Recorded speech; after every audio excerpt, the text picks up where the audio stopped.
Ignorance is the key to everything because everything comes from ignorance.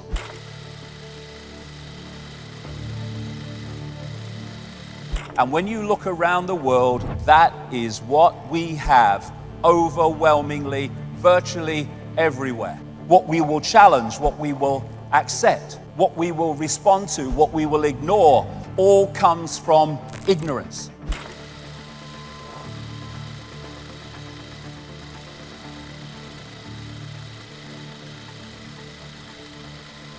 And we call it education and learning about the world. No, it's learning about the world that in power wishes us to believe in.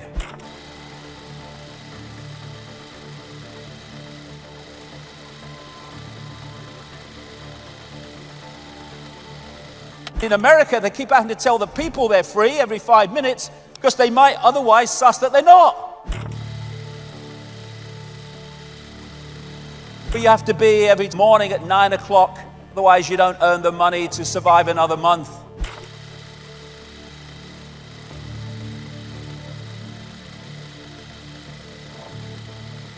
That's not true of everybody, but the vast majority of people every morning around the world get up out of bed, if they have one, and go to do something they'd really rather not do, but they got to pay the rent, so they got to do it.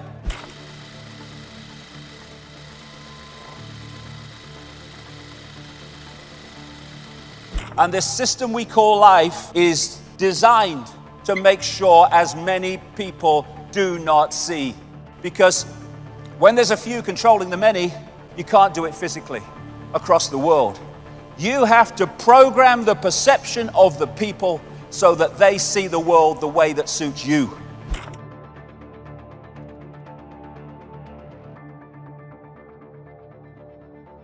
They don't call it television programming for nothing. Television programming. Fear everything and then give us your power so we can save you from what we've manipulated you to fear. It's going on day after day after day across the great spectrum of society. It tells you what to wear, what to eat, what to think, what to love, what to fear, who to ridicule, who to condemn. The brain is not who we are.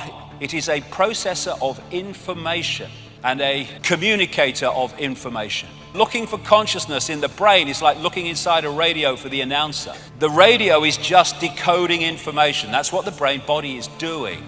We are conscious in a very narrow band we call conscious. That's what we perceive and think we're awake. But beyond that is the unconscious, the subconscious, which goes on and on into infinity. And the idea is to isolate the conscious from the greater self. What we are in this reality is simply a point of attention which the body focuses into a tiny range of frequencies we call the world. I'll get into that in a second. Consciousness is like the ocean.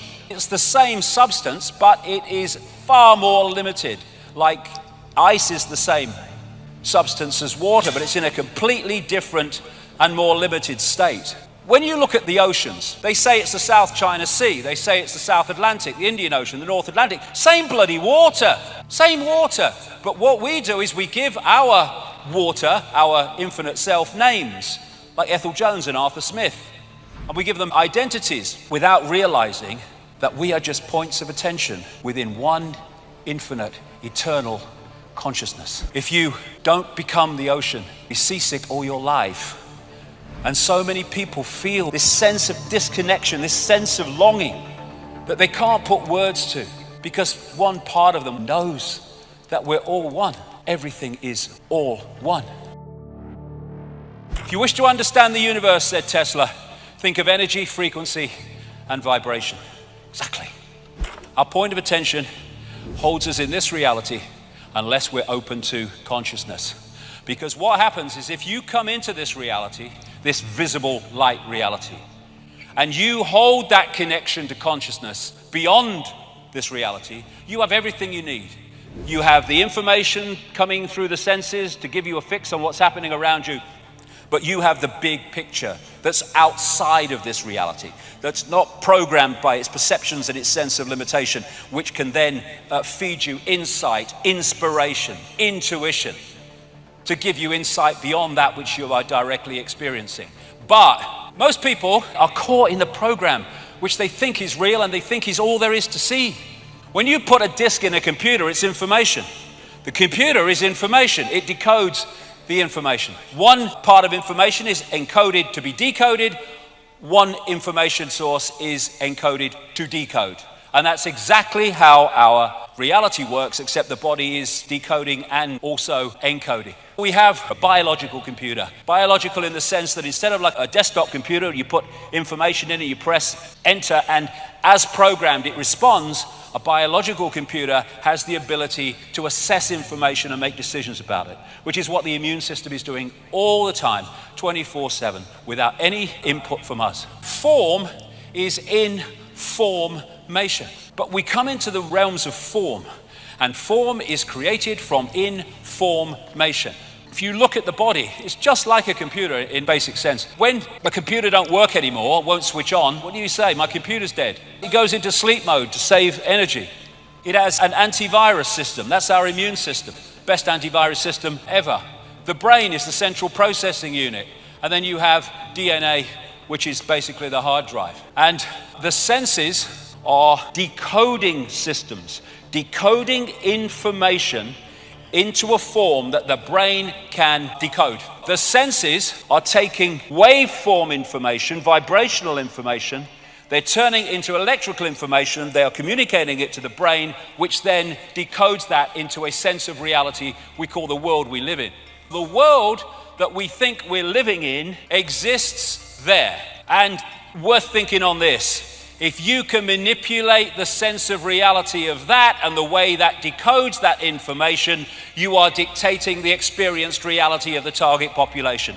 And that's what's happening all the time. What the media's doing, and most of them don't even realize it, they're telling you what you're looking at. Keep people in ignorance. Create preoccupations and you lower defenses. Give out less cash and more credit and you trigger more self-indulgence and social engineering data. It's all a bloody mind game, and there are various techniques that are used all the time to push this agenda on by manipulating our perceptions. If you take the human organism into a technological level of control, the ability of that to access that becomes almost unimaginable. That's the idea. But the bottom line is, the difference between the world we live in and the world that we can live in is whether our society is conscious or unconscious, because unconsciousness is going to get us here, so consciousness must take us somewhere else. It's about becoming conscious. The question is, how do you become conscious? Well, you disconnect from the program and then you automatically are conscious. We need to take our perception back. People say, what are the solutions? Joy, love, peace, hope, serenity, humility, kindness, benevolence, empathy, generosity, truth, compassion. That's the solution, because everything comes from that. All these things will transform the world, and there's so many people in this world who are already there. What we need to do in a holographic out expression of this changing consciousness will naturally come from the changing consciousness. Changing consciousness is what we need. It is just a choice. But people often don't make the choice. We accept the imposition of belief from other people, whether it's parents or academics. No. Blank sheet of paper. I decide, the I decides what goes on that paper. In other words, what I accept as my reality. I don't care how many letters you've got after your name. I don't care if you're freaking famous. I don't know who you are. I don't care if you're my mother and father who are trying to impose their belief system upon me. I am infinite awareness. I will decide what my belief is and how I perceive reality. And that breaks out of this program of responding to how others tell us we should be. When we choose not to fall into the program, then we start to make a positive difference in the world, because by disconnecting from the program, we are taking its power away one by one by one. Can you remember who you were before the world told you what you should be? That's a starting point. Let's now, from this point, start to be who we are and not what the world is telling us we should be.